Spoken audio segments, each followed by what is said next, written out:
hand. Go ahead, Ava. Is that, could you explain what the Grizzlies do so well against Brad in particular? They've just had a couple good games against him this far season. Yeah, they face guard him. They put their hands on him. I thought he did a good job getting to the free throw line 8 times in the first half. Did the same thing in the second half, and he didn't get any calls. But they're physical with him. They put a lot of bodies. They dare us to make shots. And, until we start making shots consistently from 3,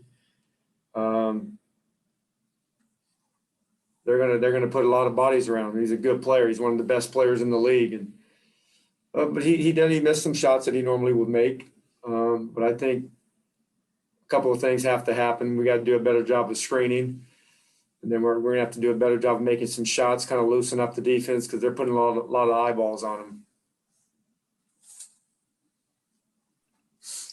Chase. And you guys. Oh. Go ahead. No, go ahead, Ava. You're good. Sorry, thanks.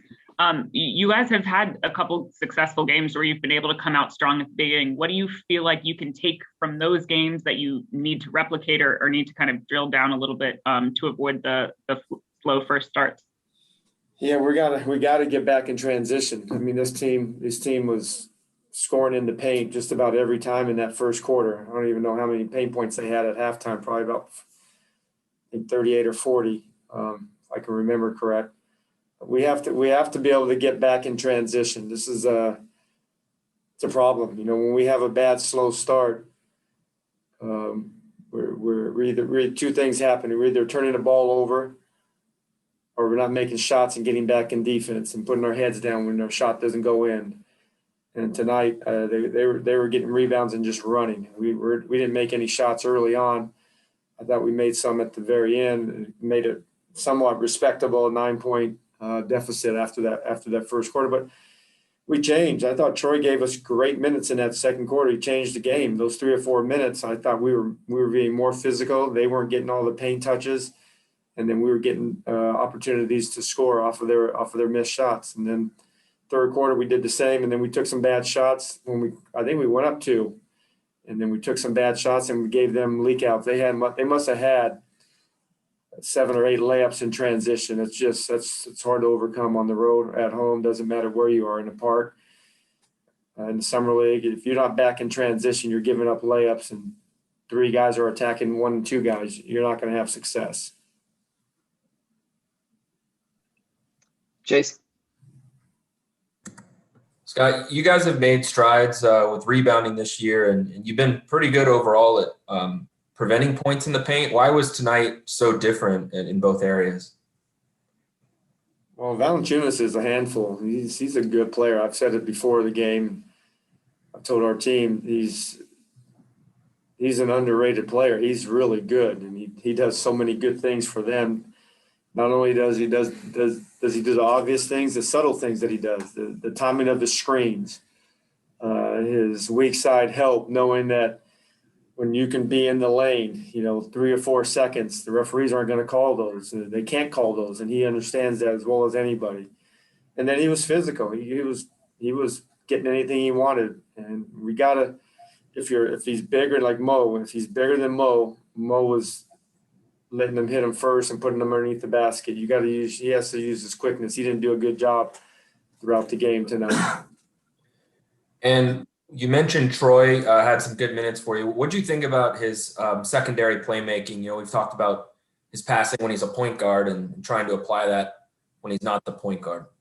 Yeah, he just has to keep working on his game. He's 21 years old. He hasn't gotten a lot of looks in the last month and a half or so since after the health and protocol. But he's going to keep working. He's a great kid that works hard. I'm glad he came in and played well. Wish he would have hit a couple of those threes, but he was active. I've told him, and our coaches have told him, always, be ready, don't get ready. And I thought he gave us good minutes. If we would have won this game, those 4 minutes in the first half would have been a big part of the big reason why. He has to be ready. I don't know if the minutes are going to come, but we got to get other guys to lock in. We need everybody.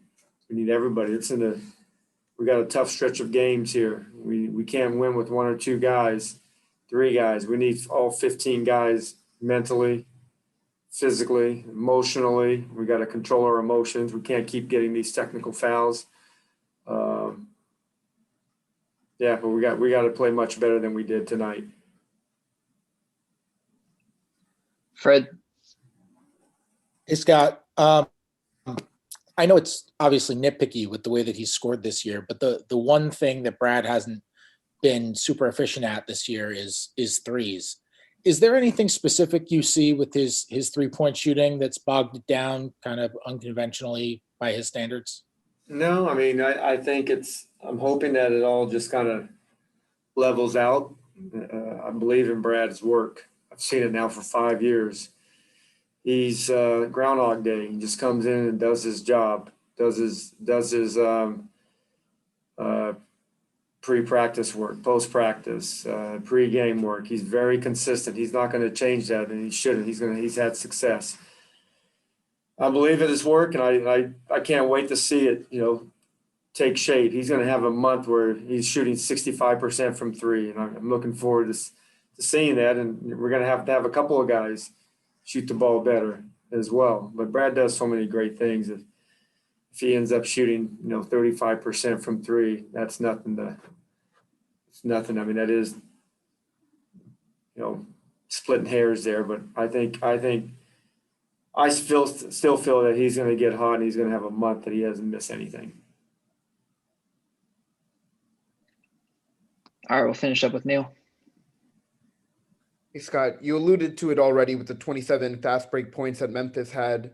You guys have talked previously already about, not letting your head down when you guys are missing shots, things like that, and it's seemingly not being executed. Do you think it's an effort issue on transition defense? No, it's putting our head down. I mean, we miss a shot. It's like the end of the world for some of our guys. And our transition, our balance wasn't good tonight. We know we have a couple of guys. Russell's one of the big-time drivers in the league. When he's driving to the rim, he's one of the best at doing that. And his momentum, whether he makes it or misses it, is going to go towards the baseline.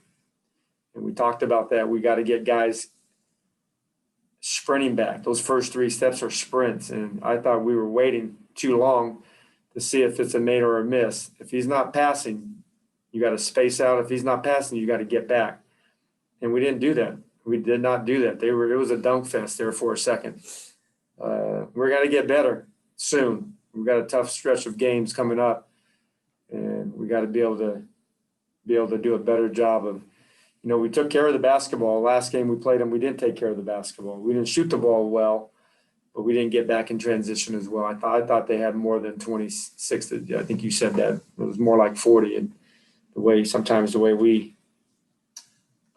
measure it. All right, Coach. All right. Appreciate you. See you guys in 2 days.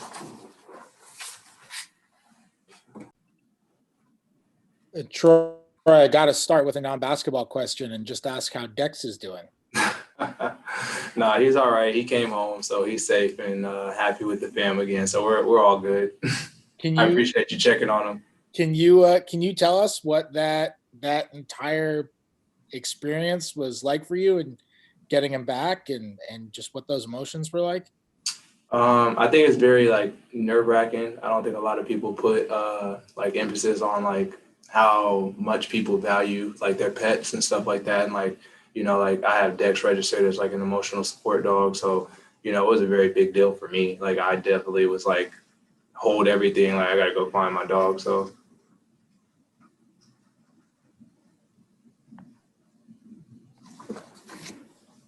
Chase. Troy, another question on that. How did you get reunited with him? He just decided he wanted to come back. That was really it. I'm not even gonna lie to you. He really was just all right, I'm sick of roaming around this, that, and the third. I'm about to go back home. So that was really it. We ended up finding him in the neighborhood that he was lost in, and then he literally just came back, and that was that. And we were just so happy to have him back. So yeah, definitely a blessing. Wow, it's good to hear. As far as tonight, the opportunity you got, how did you feel like you played? Because Scott Brooks said that you were one of the reasons for the turnaround there in the second quarter. Yeah, I mean, at the end of the day, the same thing I've been saying all season. It's more so just me being a professional and being locked in, regardless of my minutes. That's something that I definitely want to be known, and something that I take a lot of pride in, just coming in every day and just trying to get better. We get paid to do a job and to show up, and regardless of how many minutes you get when coach calls your number, like that, you need to be ready. So I really tried to just take pride in that this year and just be ready when my opportunity is called. And like, even if I'm not playing, just keep on trying to get better. I mean, I believe in myself a lot, and I feel like that as long as I keep on getting better and I keep the right mindset and I keep working hard, the sky is the limit. So I just try to keep my head down, keep on working. And when Coach Brooks calls my name, I just try to be a professional and go out there and do what the team needs, especially because sitting on the bench, you get to see like kind of like what we're missing a little bit. So I just tried to be that spark today. Kellen? Hey, Troy. Maybe this has an obvious answer, but I guess, and obviously the game dictates how many minutes you get, but do you know before, like how soon before a game do you know like you're gonna be playing, a little bit or a good chunk of the game? Do you know that going into the game? No, not at all. It's more so of just being ready when your name is called, and that's the side of being a professional. You get paid to come in and do your job and to try to, help the team. And that's your role. Like Coach said after the game today, he was like, we need all 15 guys to be ready. As you know, so I just try to take pride in that. And I think you had like 13 minutes or so today. How did you feel like you made the most of those minutes today? For me personally, I was just locked in on defense. I was just locked in on trying to do little things. That's the biggest thing for me. At the end of the day, I know Brad and Russ can score the basketball and facilitate and make plays. And that's the biggest thing is like right now we just need guys to fill their roles and kind of like just do the little things on the court and just like play as hard as they can. At the end of the day, we're a very talented group and I'm surrounded by a whole bunch of great players that are really good and really talented. So it's just more so of trying to figure out what we need and then going and executing that as hard as I can and just give 110 when I'm out there. Thanks, Troy. Ava? Hey, Troy. Scott mentioned to us that in talking about transition defense, something you guys have been discussing is not watching to see if there's a make or the miss, but just kind of starting off on the sprint to get back on defense. What do you feel like happens that makes you get caught up like watching the make or the miss? Is it just something that is in your routine, or how do you kind of, I guess, jog yourself out of that? I guess you could just say it depends on the possession, especially like the way everything happens, how the ball flies off the rim. Tonight we didn't shoot the ball like super well, at the rate that I think we're capable of. But, just more so like he says, like at the end of the day, wherever the ball goes, as soon as the shot goes up, we have to get back. And so, tonight we didn't really do a good job of that. And so even like just taking early fouls in the half court, if we have to, just stopping them from getting buckets, even if we have like low on the fouls and stuff, we have to do a better job of being aware of that and not letting teams get out, because that's how they get their rhythm and like their momentum, and they start playing really loose. And you talk so much about always staying ready for when your name is called and everything, but in this season where there's not a lot of practice time either, so it's not like you can go and show Coach Brooks like, okay, I'm working really hard in practice today. How do you kind of communicate to him that you're taking everything seriously, you're still working hard? Like, how do you show him stuff in that way this weird season? I feel like for me personally, like at the end of the day, it's just one of those things where I show up and I just try to be more about the action than I am about the talking. That's just me though. Like that's how I am. I feel like a lot of the guys in the organization kind of know that. Like I just take pride in showing up and being locked in and just, like I said, just trying to make the most of my opportunity. There's only 450 guys in the league, like I'm still blessed to be here and blessed to have the opportunity that I have. So I'm just trying to keep that mentality and just keep on trying to get better every day. So. All right, we got a couple more here. Fred? Troy, you made a couple plays tonight as kind of a secondary creator. I'm curious how, I know you spent so much of your basketball life kind of setting up an offense, bringing the ball up, that kind of stuff. How do you evaluate your skills as kind of a primary set the offense up kind of facilitator versus playing in that secondary facilitating role? I feel like I'm capable of that. I felt like this year, the first time I got to really show that was like in preseason and like kind of like the second half when we played Brooklyn. And then I think Miami, like I played secondary ball handler. So I feel like I'm capable of it. I definitely played primary ball handler last year, like in the bubble. So I feel like I'm capable of it. Like I definitely feel like I have the skills to do that. So. Thanks, Troy. All right, we'll finish up with Chase, you good? Yeah, I'm good. Sorry. Cool. Fred. All right, Troy. Okay. All right, Troy. Thank you all. Appreciate you. Yep, for sure.